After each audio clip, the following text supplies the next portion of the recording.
এখানে সব মাছ আমরা এখন বাঁচবো ইনশাল্লাহ। আমার কাকা বাঁচতেছে, আমি শরীক হবো এখন।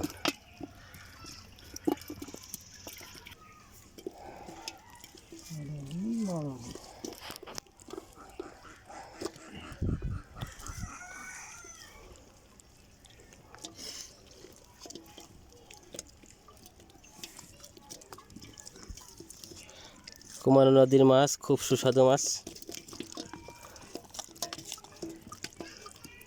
অল্প সময় পরিশ্রম ইনশাল্লাহ কাজে লাগবে আশা করা যায়।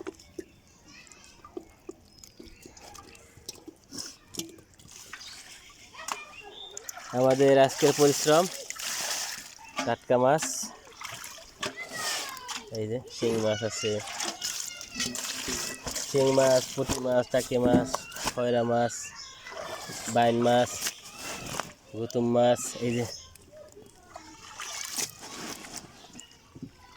তো গেল না। একটু ধোও, ধুতে হবে আর একটু ধোয়া না। এই যে আলহামদুলিল্লাহ মাছ সব